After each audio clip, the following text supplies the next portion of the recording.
Hey, what's going on, guys? Welcome to another video on my channel, Hairliciously. If you guys are new to the channel, please make sure to subscribe so that you guys are updated on hair loss and hair transplant topics, as well as videos on current hair loss treatments in the pipelines. Visit my website at hairliciously.com to purchase your microneedling device, which is scientifically proven to stimulate hair growth. My low-level laser therapy cap, DHT debulking shampoo, conditioner, and serum, hair growth vitamins, and a few other products to help those who are losing hair. So in today's video, I want to share with you yet another incredible hair loss reversal transformation from a guy who posted his before and after results on Trestless. If you guys are looking for a good forum or hair loss community, Trestless is one of the best forums that you can actually look into. It's Reddit's most popular subpage dealing with hair loss, and a lot of the users share their hair loss journey, their hair transplant results, hair loss remedies. So I highly encourage you guys to check it out. So the original poster goes by username YoungNickyYP, and he shared with us his 5-month progress after being on finasteride,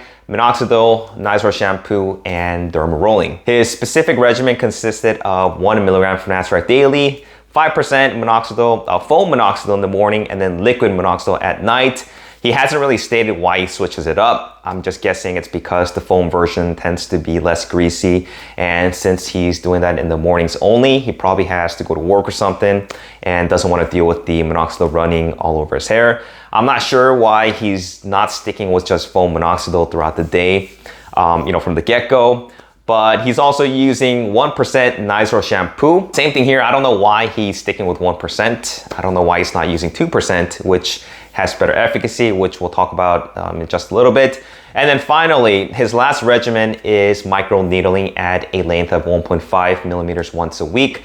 And in between, he's also using a length of 0.5 2 to 3 times a week. So technically, he's been microneedling about 3 to 4 times a week at varying needle lengths. This is a photo he provided before his treatment. We can see some steep temporal recession on both corners. And for someone who is just 22 years old, I would say that this is some moderate hair loss going on. Hairline has definitely receded, and if you look at the temporal points, that also has receded as well.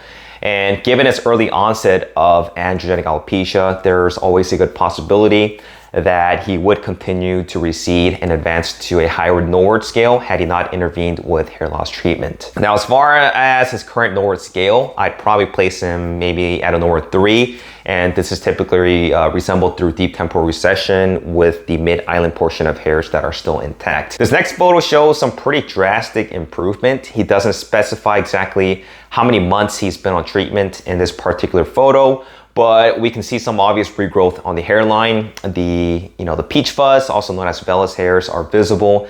And this is pretty crazy because the deep temporal recession he previously had has now been filled up with some pretty good density. And it's amazing to see his hairline resurrecting back to how it was before. This next photo is probably a better shot of what he used to look like prior to his treatment. I don't know which order that he placed all these photos in, but we can see the temporal recession once again. Hair loss really does add ages to this guy, and in this photo, he looks closer to something like in his mid-30s than his early 20s. This next photo is after he was able to regrow back his hairline after 5 months of treatment. There's definitely a huge improvement to how his hairline frames his face. We can barely see any signs of temporal recession. And the amazing thing is that he literally reversed from a norward 3 back to a norward 1.5, norward 2. And these last photos he provided gives us a side profile shot of his temporal and temples. It's clear to see that he's closer to a norward 2 now. And if you look at his temporal point, it's definitely a lot more distinct in terms of density than how it was before. Going from a norward 3 to a norward 2, let alone in a span of just 5 months of treatment, is extremely fast progress. There's a lot of people who don't even respond to treatment after years and years of treatment, but this guy is definitely one of those people that we can consider to be a hyper responder to treatment because he had responded so favorably to treatment, and this reversal of hair loss was simply through what we know as the big 3. Finasteride, Minoxidil, Nizoral shampoo, and then he added a 4th component, microneedling, which has been picking up a lot of traction and interest over the past few years in the hair loss community.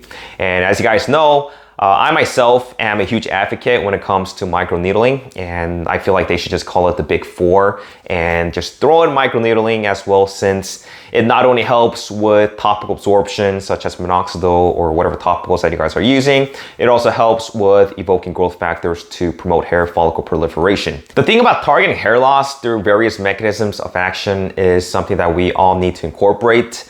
But at the same time, combining treatment kind of makes it difficult to really see what is and what isn't working. But either way, I feel like your best bet in fighting hair loss is to target it through different mechanisms of action and through different treatments that work differently. So this guy's on a 5-alpha reductase inhibitor, finasteride, to target the root cause of androgenetic alopecia. This is what we would consider the gold standard in treating hair loss. While finasteride only blocks about 40% scalp DHT levels and 65 to 75% roughly systemic DHT, it will slow down further progression of hair loss in the majority of users without any adverse side effects. The key point here is that since it doesn't inhibit all of the androgens in the scalp, hair loss is going to continue. With most people experiencing a relatively slow progression, the degree of progressive hair loss is going to vary from person to person, with some having to resort to a much stronger 5-AR inhibitor like dutasteride, which is going to wipe out more androgens, about 50% roughly of scalp DHT levels and over 90% systemic DHT to slow down hair loss. As far as regrowth potential from finasteride alone, based on a few studies, the typical user can experience about 14 to 16% net hair count improvement after about 1 to 2 years of finasteride usage, which really isn't much, but it sure is better than nothing. And the other thing is that this is also going to be dependent on each individual, as some people can experience more hair growth than others. But on the average, you should expect to see some regrowth, but not to the point where it's really going to make a huge difference in terms of density. The thing with finasteride is that it generally is more of a medication dedicated to slow hair loss, not to promote hair growth. But the beneficial thing with finasteride is that it also helps prolong the anagen phase. And this may be the reason why a lot of people that are using it see higher hair net count after 1 to 2 years of treatment. Now, the next thing that he's using is Minoxidil 5%, which is an FDA-approved hair growth stimulant. Based on a few studies, only about 40% of users respond to minoxidil treatment, which I feel like is a pretty low number. But the good thing is that there are certain tests that you guys can do to see if you guys are a good responder to minoxidil. This is going to cut down the time of having to apply minoxidil for a few months to really see if you guys are a good responder or not. And the specific test, which I've talked about in prior videos, looks at the sulfotransferase activity in the hairs, which you guys can send out to a lab for a few $100. And depending on what level your enzymes are at, you may or may not be a good responder to topical minoxidil. Now, there are ways to increase minoxidil absorption, such as with tretinoin. There's a study that showed about 40% of subjects initially predicted to be non-responders to minoxidil were converted to responders following 5 days of tretinoin application. But, we also have to factor in the fact that this guy is also microneedling in conjunction with minoxidil, which means even better hair growth potential due to its synergistic effects. I don't know if how he's using minoxidil and microneedling. I don't know if he's microneedling and then applying minoxidil right after, or 12 hours or 24 hours after. But there are a lot of studies on microneedling, thankfully, and it shows that up to 4 times more hair growth if you guys combine both microneedling and minoxidil. So there is a possibility that this guy has been able to achieve exceptional results thanks to his combination treatment of minoxidil and microneedling in addition to finasteride. Now, like I said, he's also throwing in 1% ketoconazole shampoo, which also has very mild anti-androgenic properties, as it can interfere with steroidogenesis. The truth is that it won't do much in terms of blocking DHT or hair growth, but it can help decrease additional scalp DHT levels in combination with finasteride. As far as ketoconazole shampoo itself, there aren't too many studies that show regrowth through monotherapy. And this is why I feel like it's really optional to incorporate keto into your hair loss treatment regimen, unless you guys are really suffering from a lot of dandruff or a lot of fungal infections on your scalp, or if you guys want to, reduce inflammation related to scalp microbial activity. If you guys are planning on using it, I recommend sticking with a higher 2% concentration, as it's shown to have better efficacy.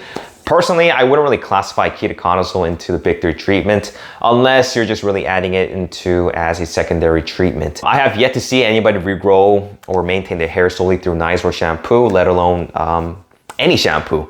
And finasteride itself should really deal with the androgens for most people. I will say that shampoos don't have the same efficacy as topical serums because they have to be washed away, especially after a few minutes. And realistically, I would instead replace it with microneedling and then add another 4th component, which would be an anti-androgen, something like CB0301, which would be my personal choice. I know some people use RU Phytate 1, but CB0301 is pending FDA approval. My ideal treatment would be finasteride or dutasteride, minoxidil, microneedling, CB0301, and perhaps even low-level laser therapy, as there has been some reports with better improvement to hair quality and quantity with combination treatments. Now, this guy is fortunate because there are plenty of people who are losing their hair that have stuck with the big 3 and other treatments religiously, only to see minimal improvement, and this just shows that everyone is going to respond to treatment differently, and it also reinforces the fact that you have to attack hair loss through different angles